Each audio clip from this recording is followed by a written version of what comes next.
ఇంకొక మాట మీరు ఒకటి చూడండి దయచేసి, ఇది ఒకటి చాలా ఇంపార్టెంట్ పాయింట్ మా వెంకటేష్ గారు గుర్తు చేస్తున్నారు. ఒక రైతుని నేను ఇంటర్వ్యూ ఇచ్చిండు అక్కడ.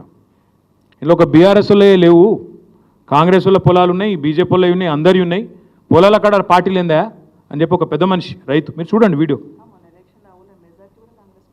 ఇక మెజారిటీ కూడా కాంగ్రెస్కి వచ్చిందట ఆ ఊళ్ళో. మరి ఎనీవే థ్యాంక్ యూ, మళ్ళీ ఒకసారి థ్యాంక్ యూ.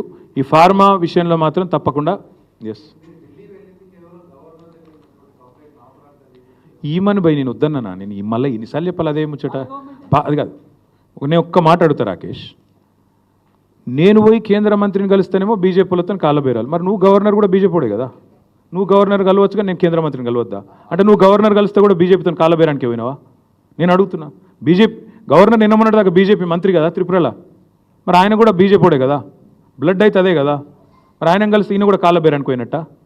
అయ్యా అదానీని కాళ్ళు ఎందుకు మొక్కిరు చెప్పుర్రి, అదానీ కాళ్ళు మొక్కి మీరు ఈడీ రైడ్ల సంగతి ఏందో చెప్పు. అది చెప్పు భయ్, నా మీద ఏ ఎంక్వైరీ చేస్తావు వేసుకో. నేను చెప్పిన మీరు ఇంకా మీ ప్రెస్ కూడా దయచేసి ఒక్కసారి, నేను మలేషియా పోయినో లేదో కూడా చూసుకోవాలి కదా భయ్. మీరు పోకముందే పోయిండని రాస్తే ఎట్లా? మీరు మా అన్న పోయిండు, నేను పోలే.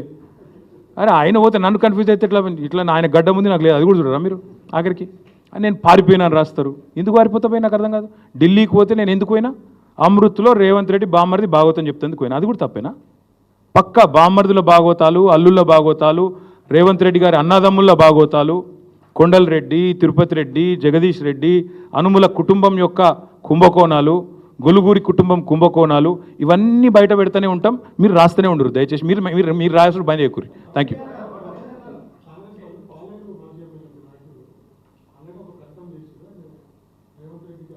ఆయనకు అవగాహన లేదు, ఆయన ఎప్పుడైనా వస్తే నేను మాట్లాడి అన్ని విషయాలు చెప్తాను.